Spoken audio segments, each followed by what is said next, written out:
I'm Henrietta Spencer-Churchill. I'm the eldest daughter of the 11th Duke of Marlborough, and my father is the custodian of Blenheim presently, and the house has been in the family since the early 1700s. So basically we've sort of spent the last 300 years as a family here. My ancestor was John Churchill, the 1st Duke of Marlborough, and he was the first person to live here with his wife Sarah. They had no surviving male heirs, so it was allowed to go through the female line. So the second daughter of the 1st Duke and Duchess was Anne, and she married a Spencer. So Lady Diana Spencer was a descendant from the second son, who became the Earl of Spencer. And Winston Churchill comes down the other side of the family because his father, Randolph, was the younger son. Blenheim was a gift from the nation. The 1st Duke of Marlborough was given the gift of the Blenheim Park for his defeat of the French at the Wars of the Spanish Succession in the 1700s. The building started in 1705. It took approximately 25 years. The time it was finished, it wasn't completed as you see it today. And a lot of the interior decoration which you see today was either carried out by the 4th Duke or by the 8th and 9th Duke. Well, the 4th Duke inherited at a very young age. He was only 18, and he was a very wealthy man. So a lot of the interior decoration, the plasterwork, all this gilding and sort of French influence you see was carried out by him. A lot of the furnishings you see were bought by him when he went on the Grand Tour to Paris and Italy, etc.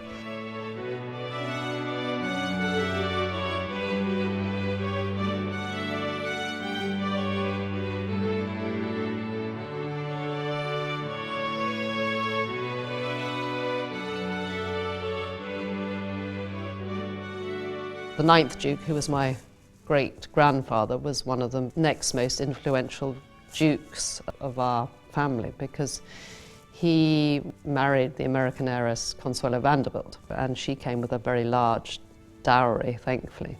And she was actually very friendly with Winston, and he, being the first cousin of the 9th Duke, spent a lot of time here. And he was very fond of Blenheim and was actually born here. So I think the American connection is very important to us because people have a lot of affinity towards Winston Churchill and also, the Vanderbilt connection. If you look at our old guest book, there are signatures of royalty. I mean, George IV stayed here, Edward VII stayed here and came to shooting parties. The 1st Duchess was very friendly with Queen Anne, but also fell out with her. I think there was quite a personality clash there. And it wasn't really until George I came on the throne that they became back in favour with the royalty.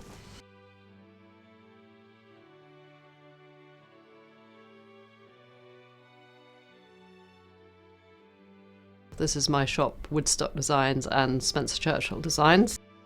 My work really is international. Currently working on projects in Ireland, one in the Channel Islands, all of which we use a lot of stone in particular, Lapicida.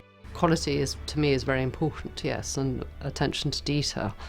So, when, for example, we were laying a stone floor, then there's lots of permutations, as you know, as to how it can be laid or the pattern it can be laid in, whether it has a border, whether it has insets. And it's very important to take that into consideration in relation to the scale of the room you're using, the style of the house, etc. So there is a lot of thought that goes into it. We don't just pick a stone because we like it. We pick the stone because it's appropriate for the situation and the use it's going to get and the style of the property it's going into. We would then go to a company such as Lapicida, who we know provide high quality products. They give you good advice on what to use. It needs to be laid properly, it needs to be well sealed. We need to have a maintenance programme, know how it needs to be treated. I was lucky enough to grow up partly at Blenheim and partly in many other beautiful houses in the countryside, and my eyes were open to a lot of beautiful country houses at a young age. So I think you absorb the naturally by osmosis, absorb that eye for detail and eye for beauty.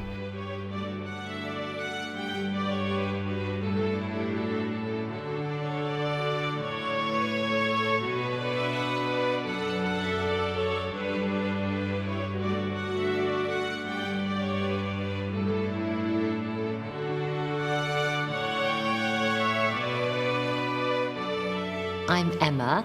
I'm the 11th Duchess of Rutland, and there have obviously been 10 before me, and I very much hope 10 yet still to come.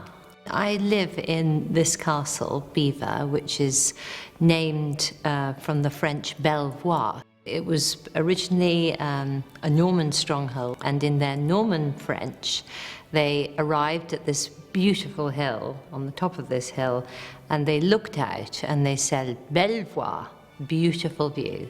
This is the 4th castle that has been on this site. The Norman stronghold was obviously originally wooden, but then it was turned into a stone building, and that tower still remains as the oldest part of the castle.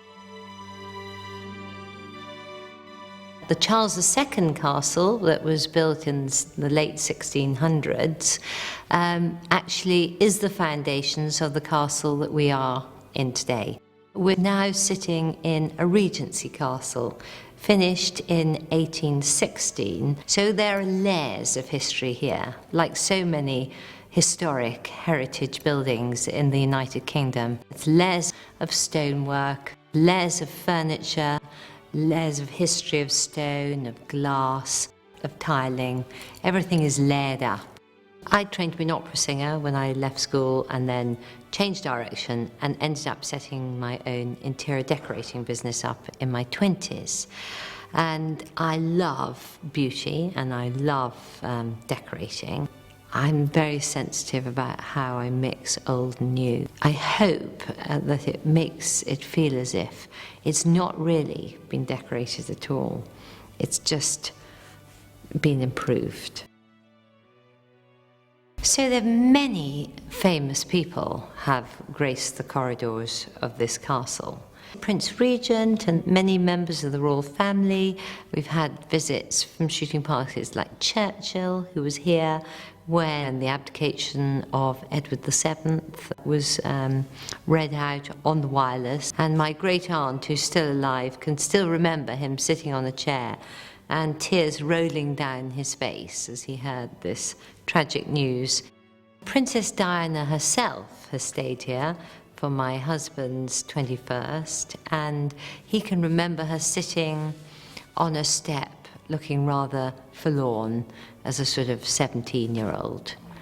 So just a few of the many people that we know have walked the corridors of Belvoir Castle.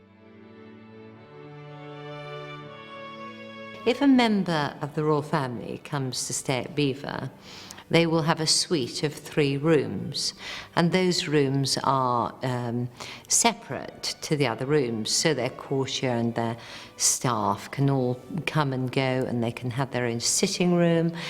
And within this space, another of my predecessors put in a wonderful old bath.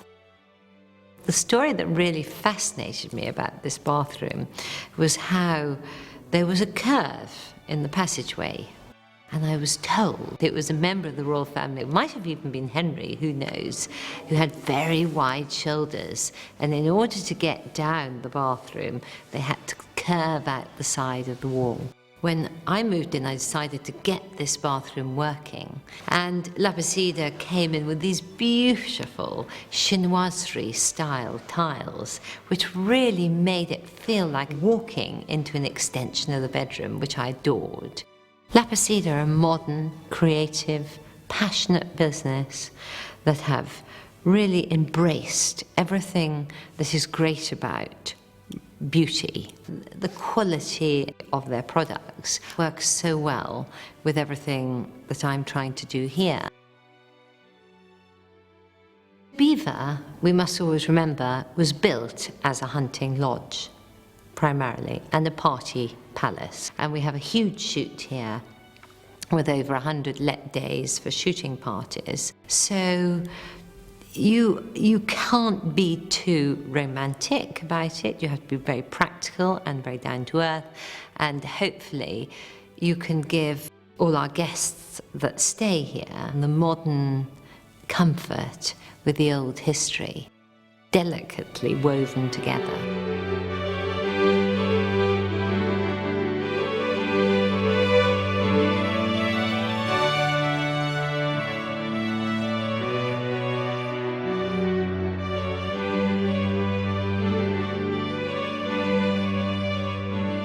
I must welcome you to Wentworth Woodhouse.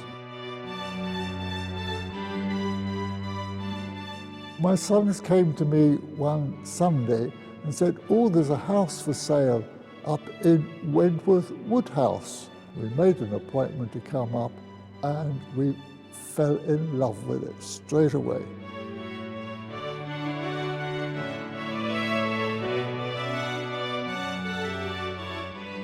The original house was a very small place here, and they decided to really go to town and build in Georgian style, or Baroque style to be correct, where there's a lot of decorative stonework and a lot of brickwork.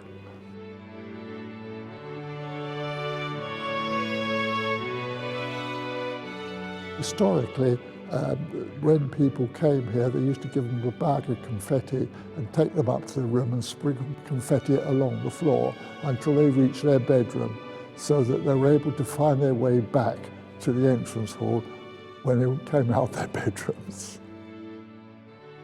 This is a truly magnificent house from the standards point of view. The quality of the work is absolutely superb. This particular room we're sitting in is the main marble saloon over the front entrance doors. And it's absolutely beautiful. When we're doing our restoration work, we are devoting whatever time it takes to restore the place back to its original condition. And that applies not only to the stonework, but the brickwork, the marble work, the travertine work, whatever work it is, we are restoring it back to its original. The standard of our workmanship should last, as I jokingly say, another 300 years.